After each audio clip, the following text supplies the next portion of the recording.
What's up, everyone? I wanted to make it's Friday afternoon for me, but Saturday morning for you. Just unboxing or opening up all my new Hazette stuff. I have a bunch of Snap-on, a bunch of Hazette, a bunch of KTC, Wera. I have all these tools all over the place. I'm kind of compiling it all. And this is my favorite part. I talked about this in an Inside the Hex video about the process I go through to buy stuff and to figure it out, and just this time that I sit down and open up all these boxes and just put hands on things. I don't know. First of all, I love doing it. It's super therapeutic for me. It's a lot of fun to like get new stuff and to mess with it. But it's how I learn. I don't know. This is just my learning process. And at 43 years old, I feel like I know how to learn now. I know how I learn best. And so I figured I'd sit here and chat with you about the giveaway on the RS. We have, so if today's Saturday, we have rest of today, Sunday, and then Monday is the last day. We're going to actually do a live stream from 4 p.m. till midnight, theoretically. We don't quit halfway through. And we're just going to hang out in the garage and order some sushi and mess around and figure something out. Maybe I'll start polishing on the Evo. We'll see. And I invited everybody to come and hang out if they want to. But I wanted to talk to you a little bit about the RS giveaway and how it went and what my thought process is. One of the things I don't want to do. I don't know that it's a fear, but it's I started doing the giveaway stuff on the 1M as a solution, a solution to a problem or several problems. One, I make videos on cars, and cars drive the whatever little bit of entertainment factor I have on this channel. I think of this less as an entertainment thing and more of a relationship. Most of you that are watching this, I feel like I have a relationship with. The main reason I started the channel was because I was struggling mightily with obsessive compulsive disorder and the sort of discovery of myself and trying to figure out how to manage life and how to work, live, I guess, with the pain and suffering that comes from being me. And then part of I think the deficiency for me has been the lack of a relationship with the world, with people, that natural introversion. Even though I'm rather extroverted in front of the camera, I really just like being by myself most of the time, and so that can be problematic for someone like me who is obsessive, and so that I'm obsessive by myself all the time, and that's just not a good place to be. And so the camera for me has been a great therapeutic tool for me to gain engagement with the world, but do it in my way where I don't have to actually be with you in the same room. So I get to have friends and have relationships with people, and get to do it in a fashion that really works well for me.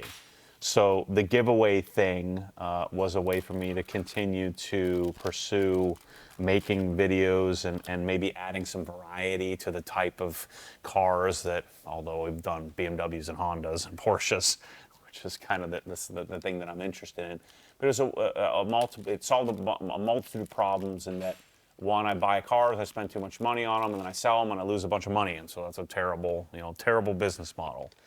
Two, I need to make videos on cars, and I don't want it to be contrived, and so it affords me the ability, or gives me a reason to continue to make videos on some different stuff, like taking a 30,000 mile car that I normally wouldn't do, that was slightly janked, and then trying to fix it up and sharing that process, the learning process, the discovery process.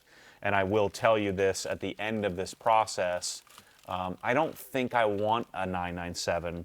I really, really like this car, but I don't love it to the point to where I would sacrifice my future for it, because now to get one at the level or the cleanliness level that I would want would be 400,000 plus, and I don't love it enough to make that choice. If I could buy one for 200, I would buy one tomorrow. But the sacrifices that I have to make to spend $400,000 or $500,000 on a 800 mile or 1500 mile or 3000 mile car. It's just not in the cards for me at this point. It just wouldn't be a smart move. You know, I could sell some stuff and slow down, or it just wouldn't make sense for me to make that financial risk or take that financial risk with it. But the beauty of this whole process and this whole concept of me doing a raffle or a giveaway on a car is that it solves the problem of spending too much money and then not being able to sell it or not being able to get out of the car reasonably. So hopefully I could sell enough tchotchkes and digital entries and things like that so that I could get out from underneath it. So it helps turn a poor financial decision into a rather good financial decision for me. It includes you all, so I get the personal engagement of us kind of doing it together, if you will, even though you're doing it by proxy via camera. I then hopefully can create some compelling value proposition for you to buy some things. And if I can do that for several thousand people, then I can generate enough revenue to make it a sound financial investment. And then, of course, I get the content, the unique videos I get to make. And then the most important part of this whole thing is I frickin' love doing it. And so if all of that stuff lines up, as long as I don't jump the shark, if you will, which I feel like I'm at the limit of that. You know, we're selling knives and tchotchkes and backpacks and things like that you know, I normally probably wouldn't pursue. And so there's a bit of inherent risk as well in maybe doing it too often, doing it too much. So I think about these things a lot and try to decide, you know, what's the right way to do it. And so actually I've made a decision to not, at least for now, you know, to not do the giveaway on the E36.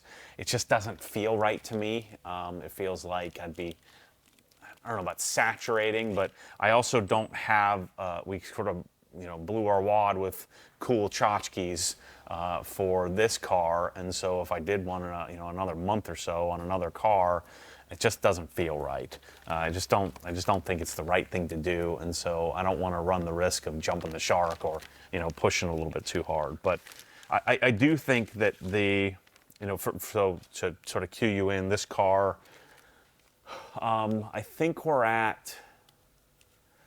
about 900,000 in sales. And then a lot of you have bought digital entries, and digital entries don't have an associated cost for me, other than the, you know, transaction fees and the website maintenance and all of that stuff. But we've sold, you know, I think over $100,000 in digital entries, which is basically like a digital, you know, raffle thingy. And then we've also sold, many of you became Inside the Hex members as well, which counts. So that, other than, you know, my time and cameras and the editing time and stuff like that, doesn't have like the cost that, like if I sell you a $30 t-shirt, it costs me $15 to make the thing, and then I got to ship it to you and all that stuff. So I've got all the labor associated with it. So when I do digital entry stuff, it's afforded me the ability to have a much higher margin on the overall sales. We'll probably end up somewhere, I would guess, somewhere around $1.3 million or $4 million in total sales of product. That then, you know, if we're attaching, you know, some sort of margin, let's say I think we're probably close to 50% margin because of the digital entries. And so if we do, you know, so if I do $1 million, let's say we do $1.2 million in sales of product, or total against the car cost me $296,000. So let's just say 300. So if I do, let's just say $1 million, and I have a 50% margin, so then I make $500,000 in profit net or less the car. So I'm going to net, you know, $200,000 in profitability.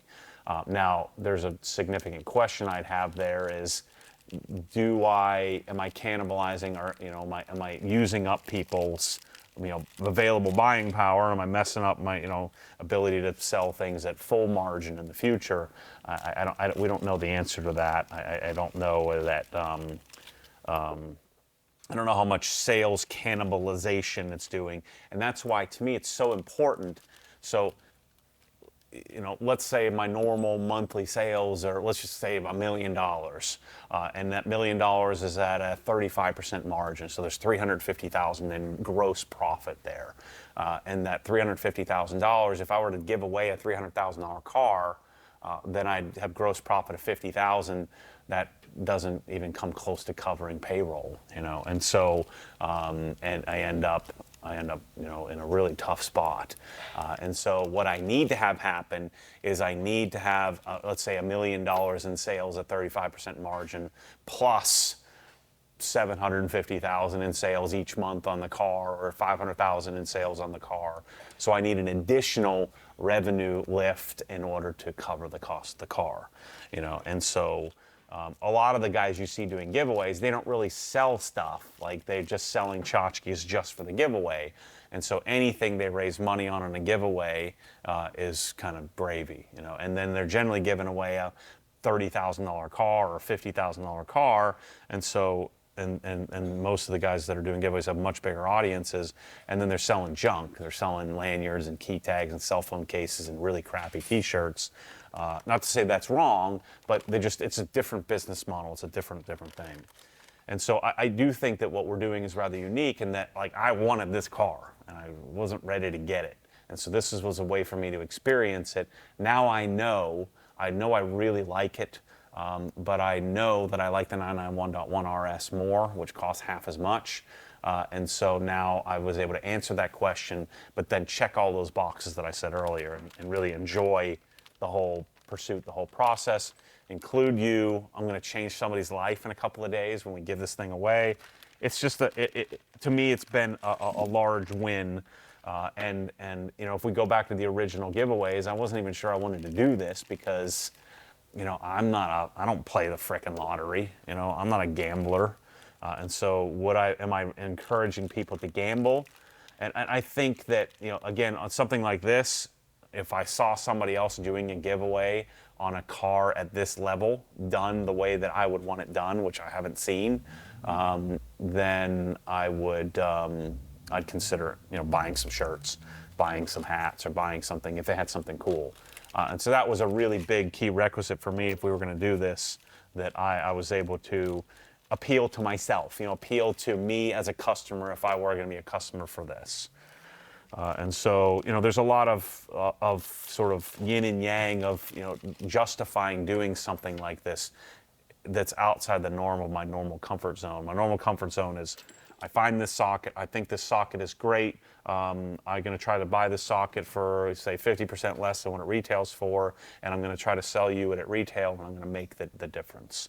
But the key requisite is that this socket is in my cabinet. I like it. I use it for me, and that's been the sort of the thesis, or that's been the methodology of the whole business model that I've created. The vacuum system that we launched, and I'm looking at right now behind the camera here, the vacuum system is on my wall in my garage because I want it. It's taken a lot of buy and trial and error, and then having the right connections and right, you know, level of expertise to leverage in order to figure out what is the vacuum solution. And then I have to buy it, try it, test it, install it, figure it all out, which I love that whole process. And so that's a really simple thing. I go and try to buy it at a reasonable margin, sell it to you at a reasonable retail price, and then that's how we make a business. And videos are the top of the funnel for me. So when I'm making these videos, this is the way that I develop a relationship with you. I'm hoping to not have a transactional relationship where I'm just selling you some crap. I'm hoping that, you know, there's a bit more, even though most of you I haven't met, and most of you I probably never will. There is a little bit different. It's a different value proposition than the typical, I have a retail store, you need to buy the thing, and so I'm just trying to give it to you as cheaply as possible. So the giveaway concept is, I think, it has been, in my assessment, has been an additive to that relationship development. It's helped me find new people, and some of you have come because of the various cars that I've built and done. And then if I stick to the same formula, which is to build the car the way that I would want it for me, it seems to continue to work. It's unique in the marketplace, even though there's lots of people now doing this sort of thing. And you know, I think it's been largely a win-win for me since you know, taking this. It's been a win for me and a win for you. And so even if you haven't participated in the giveaway, I know many people still, you know, watch the videos and because it's it's usually a cool car or a cool project. People derive some value from it, and more than just the giveaway aspect. So anyway, I think that as I think about this and I assess, what do I do next? I'm not really sure. Brad, who helps me and does a lot of our helps with like SEO and the analytics and sort of the inorganics of how we do business on the Shopify and advertising side. He was like, "Look, dude, man, you can't go backwards. I got to do something bigger and better." I don't know that I buy into that. I don't think that I need to just now I need to do a $500,000 car. I think that I can, as long as the car is interesting and cool, I think that we can do another one in the future. I do think for me, the idea of the dream transformation of the garage is more unique and very appropriate for what we do, and it's very helpful and additive to us from a video creation perspective. Like when we did the giveaway garage, if we did Emmanuel's garage in Virginia Beach, that we got all kinds of great footage and photos and videos, and I guarantee you that garage has sold hundreds of other people on the idea of making their garage something like that. It's sold millions and millions of dollars of product. And so we were able to generate enough money in the giveaway to cover the cost of that giveaway, but then also generate a net benefit to the the future. In other words, it's a marketing benefit to the company. And so I like to do more of those where, and the way I figured it out is, in the rules we're right. You have to be live. You have to answer the phone. You have to have a garage. So when I draw the winner, I'm going to call them up. You got to have a garage in order to win, and that will limit some of the availability of people to enter. But I need to be able to tell the story in order to make it pay off for me. I think pay off for all of us, because we all want to see, if we're going to do a garage giveaway. If you don't win, because only one person is going to win, we all want to see the result. We want to see the transformation. We want to see the ideas and things, the concepts that we put together to go out and build a garage for somebody. And so I figured out how to write the rules legally where we can then do a garage giveaway and have people win, but also we get to tell the rest of the story. We get to complete the project. Last couple of packages. I wonder how much time I've spent unboxing stuff. And by the way, I'm throwing it all in a pile here. I'm going to spend another hour or so kind of organizing this. And then when it's time, all of these Hazette tools are going to go in a Lista box. Speaking of giveaways, I'm building this Sonic box, or I got the Sonic box. I'll build the Sonic box with Sonic tools and Sonic inlays. I'm going to build a Lista box with Japanese and German tools and tool grid, and then I'm going to build the Snap-on box that I ordered with tool grid and the Snap-on, all the Snap-on tools in the Snap-on box, and then we're going to do a giveaway on that, because I'm going to be I'm going to be 100K into all this stuff. These toolboxes are going to be a lot of money, and so then we're going to give away first prize. We'll get to choose which toolbox they want. My choice would probably be the German and Japanese tools in the Lista box. And then the more I'm spending with this stuff, the more I'm liking the Sonic stuff. It's really freaking nice. The fit and finish of the Taiwanese made, Sonic stuff is so much better than a lot of even the American and German stuff. These are all German made, made in Germany. Hazette. This is about half of what I ordered, so I'm waiting on the rest of the Hazette stuff so then I can start to figure this out. I've gotten through the whole Wera catalog, and then Koken. I'm going to become a Koken dealer. I'm going to order all the Koken stuff, so that's my next endeavor.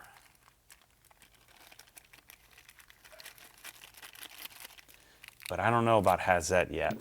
I haven't really determined yet where I'm at with it. So the 997 comes to conclusion. It was a massive success. I was hoping it made me like $5 million and I could buy a bunch of Ferraris and stuff, but it didn't do that.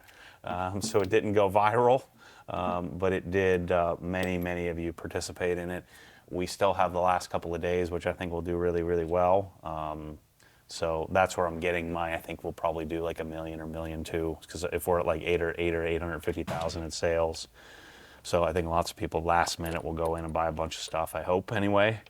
And so that way I can, make a few bucks. Because keep in mind, even though I'm 300K, let's say I'm 500K in profitability gross, I mean, I had to pay all these guys to like make all the videos and create all the products and take the photos and write the descriptions. And so, there's a lot of time invested.